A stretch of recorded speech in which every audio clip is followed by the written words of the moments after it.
There's a very common issue many men get around middle age, which is an enlarged prostate, or BPH.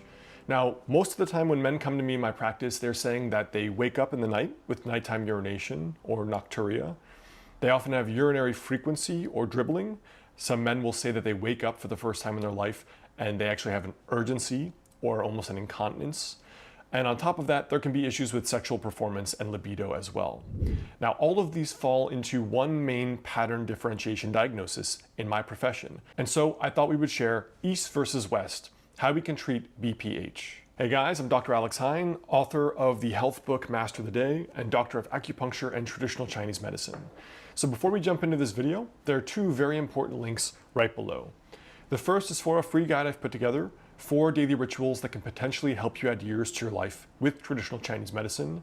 And the second is if you'd like to become a patient of mine locally in Los Angeles or virtually via telemedicine, you can reach out to my private practice and clinic with the information right below this video. So let's talk about what is an enlarged prostate, right? Your doctor may have told you you have BPH or benign prostatic hyperplasia. Now, this basically just means that a person has an enlarged prostate gland. Now, the symptoms of benign prostatic hyperplasia include frequent urination, particularly nocturia or nighttime urination.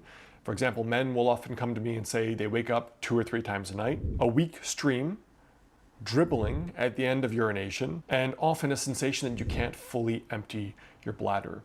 Now, commonly men will often present with diabetes secondary to this. They'll often present with cardiovascular issues, heart issues, and many will often have libido issues as well. Now, one of the issues why the prostate can get enlarged is due to excess estrogen.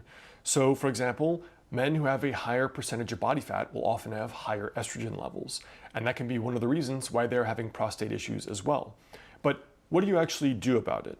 There's not a particular home remedy I can recommend besides getting healthier and losing weight, but there are very, very effective formulas in traditional Chinese medicine used for thousands of years, verified scientifically, empirically, and even in some countries like Japan, they're often over the counter, basically like a pharmaceutical or OTC kind of medication for men who have nighttime urination and BPH symptoms. It's just commonly observed as a formula you give to middle-aged men, for example.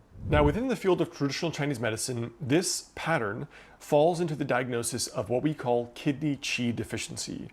Now, the kidney is viewed as the battery with a capital B in life. It is basically the conceptual area where your vitality or life force exists. Now, for many people, as that wanes as time goes on, or for some men that are overworked, like the CEO type that are prematurely gray in their 30s, they can develop these symptoms in their early 30s instead of their mid-50s or mid-60s, when it would be more natural for a man to. Kidney qi deficiency often presents with symptoms in varying areas of your body. The first is genitourinary, so issues with urination, BPH, enlarged prostate, with the libido, sexual performance, or getting erections. And secondarily, it can be related to fatigue or depression. It can also be related to pain, back pain, knee pain. The most common scenario I see here is men who just say they chronically tend to throw out their low back. See it all the time. This can be a 30-year-old or a 50-year-old, but is more commonly a middle-aged man issue. So that is the pattern differentiation within traditional Chinese medicine. Also, premature graying can fall in here. So how do we treat it? In particular, there's one very famous formula called Shen Qi Wan, which is kidney qi pill. Now, this formula goes back to a book called The Discussion of Cold Damage, and it's from around the year maybe 250 years after Christ. So let's jump into a little research paper here, and I want to show you this formula being used clinically to be verified to improve the symptoms of BPH. Now, in one paper here, that is called The Effects of a Chinese Herbal Medicine on Patients with Benign Prostatic Hyperplasia, they talk about this particular formula that I just talked about, Shen Qi Wan, kidney qi pill. Now, in particular, let's zoom down to the results here, where they said the mean IPSS total score, which is a international prostate symptom scoring system, decreased by 2.5 points after 8 weeks of treatment with the formula.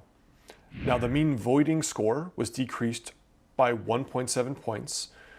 The mean incomplete emptying score was decreased by 0.8 points.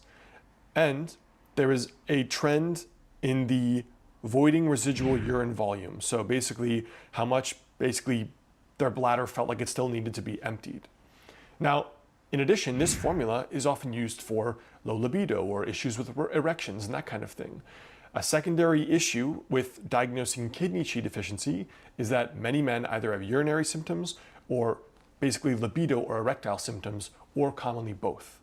So that is where BPH comes from a TCM point of view. It mostly can be prevented by living a good lifestyle, regular exercise, having a healthy BMI, but worse comes to worse, if that is an issue around middle age, this formula is one of the one that works clinically like a charm. It's no sweat.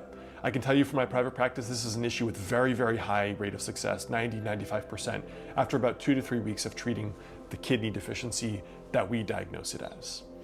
All right, guys, that's what I have for you here today on BPH. Check out the links right below this video that I mentioned earlier, and I'll see you soon.